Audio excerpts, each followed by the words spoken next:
Welcome back, everybody. Sam the Electrician here, talking about Western independence and Alberta separation. Glad you could join me again.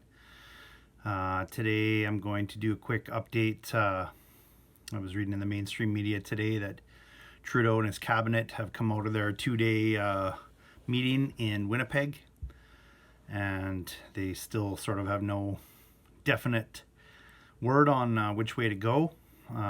They have their agenda, which they are going to try to ram down the throats of us Westerners who didn't vote for them and don't share their ideological beliefs.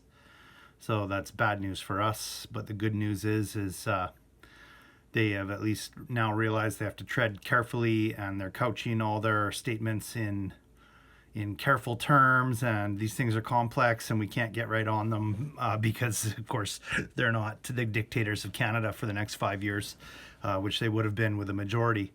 And I can rest assured they would have moved full speed ahead with destroying the West as fast as they can or could. The only thing standing between them and that goal is the minority government. So for us, a do-nothing government is the best possible outcome we could hope for at this point. And we can only hope that the next election will turn things around. Though I suspect it'll make things worse, which is better for our movement, and it'll drive the separatist movement onwards in the West, and hopefully help us right out the door, and we can form our own independent Western Republic.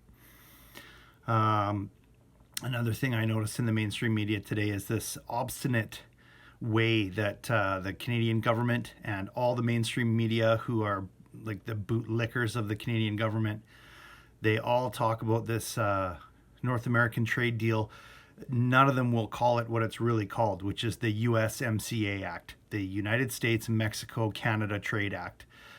Trump ripped up the old one, he named the new one, and there is just this childish put your fingers in your ears and close your eyes and scream and call it the new NAFTA. This is the Canadian government and news agencies. They all call it the new NAFTA, or some have even gone as far as to change the letters around. So it's the CUSMA, putting Canada first, of course. Just these egotistical Canadian attitude, looking down on the Americans and on the Mexicans for that matter, putting us first. Why shouldn't we go last? If Trudeau was true to his word and his alleged beliefs, then Canada would be happy to go last because of our white privilege, right? I thought he was this big social justice warrior. So now you guys are being racist to the Mexicans. Is that what that is? Putting the Mexicans last in always? I don't understand what motivates these Canadians other than their Trump derangement syndrome, which is, hey, your derangement syndrome showing there, buddy. They can't call it for what it is. All of them, just go through the news and see what I mean. Nobody calls it the USMCA.